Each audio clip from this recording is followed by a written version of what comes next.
Hello friends, कैसे हैं आप लोग। होपफुली बहुत अच्छे होंगे और आपकी प्रिपरेशन भी बहुत अच्छी चल रही होगी। जैसा कि आपको पता है, हम इन दिनों अपने सेशन के अंदर यूनिट वाइज सिलेबस डिस्कस कर रहे हैं। लास्ट 2 वीडियोज़ में मैंने आप लोगों के साथ में यूनिट 1 जो कि इंटरनेशनल बिजनेस की है और यूनिट 2 जो कि अकाउंट्स एंड ऑडिटिंग की है का सिलेबस डिस्कस किया था। आज इस वीडियो में हम यूनिट 3 बिजनेस इकोनॉमिक्स का सिलेबस डिस्कस करेंगे। ठीक है फ्रेंड्स, तो चलो चलते हैं, डिस्कस करते हैं क्या है बिजनेस इकोनॉमिक्स का सिलेबस। बिजनेस इकोनॉमिक्स के अंदर जो फर्स्ट टॉपिक हम पढ़ेंगे वो है meaning and scope of business economics. General topic है बहुत ही। सेकेंड टॉपिक है objective of business firm. Business firms के क्या क्या ऑब्जेक्टिव होते हैं। प्रॉफिट अर्न करना भी होता है, वेलफेयर भी होता है, सोसाइटी के लिए भी कुछ करना होता है, तो वो इसके अंदर पढ़ेंगे। नेक्स्ट थर्ड टॉपिक है डिमांड एनालिसिस। डिमांड एनालिसिस के अंदर हम क्या क्या पढ़ेंगे।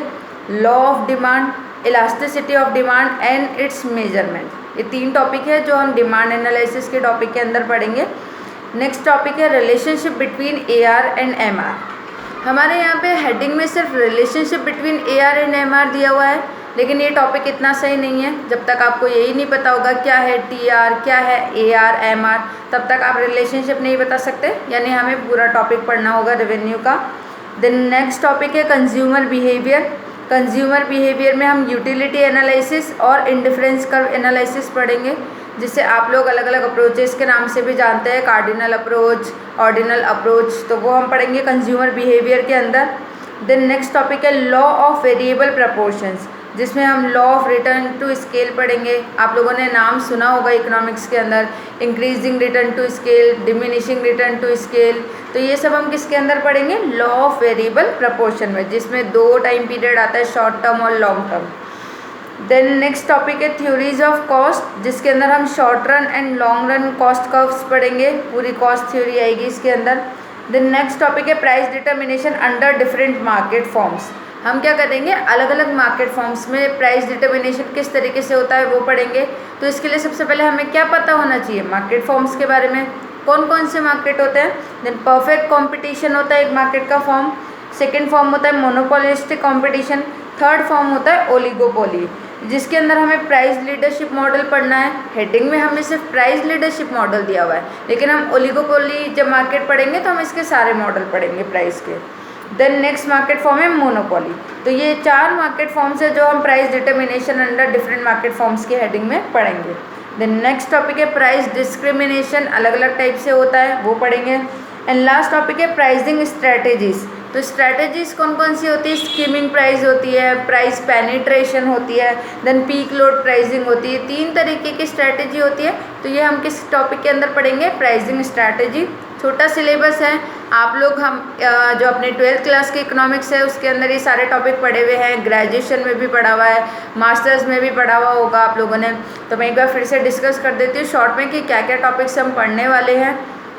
Meaning and scope of business economics, objective of business firms, demand analysis, consumer behaviour, relationship between AR and MR, law of variable proportion, theory of cost, price determination under different market forms, price discrimination and pricing strategies.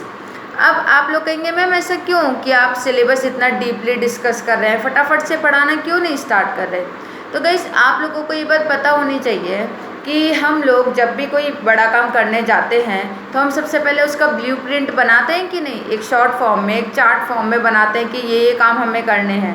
चाहे वो हमारा घर का काम हो, हमारा कोई programme या फंक्शन हो, हमारा कोई टारगेट अचीव करना हो, कुछ भी हो, हम जो भी काम करने जाते हैं तो सबसे पहले एक ब्लूप्रिंट हमारे पास होता है, ताकि हमें ये पता लग जाता है कि हमें क्या क्या करना है।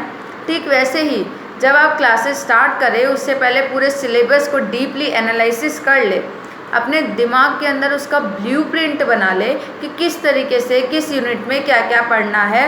वरना आप लोगों को भी पता है कि हर यूनिट का सिलेबस अगर हम 11 से MCOM तक के स्टैंडर्ड में देखें तो बहुत वास्ट है। अब हमें सारे टॉपिक्स तो नहीं पढ़ने, जो हमें सिलेबस के अंदर दिए हुए हैं हमें वो पढ़ने हैं।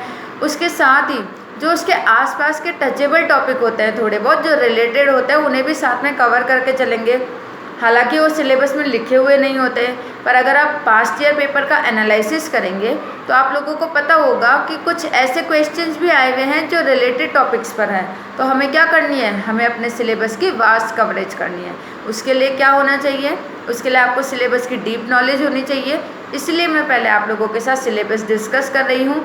अगर आपको टॉपिक पता होंगे, आप अपनी जो नोटबुक बनाएंगे उनके अगर स्टार्टिंग के अंदर सिलेबस लिख लेंगे, तो जब आप तैयारी करेंगे और रिवीजन करेंगे तो आपको पता लग जाएगा कि टॉपिक कौन से हैं जो स्ट्रॉन्ग है, मुझे फटाफट याद हो गए हैं, ये टॉपिक है इनमें प्रॉब्लम आती है तो इनको मैं रेड मार्क कर लेता हूँ, इनके रिवीजन की ज़्यादा ज़रूरत है।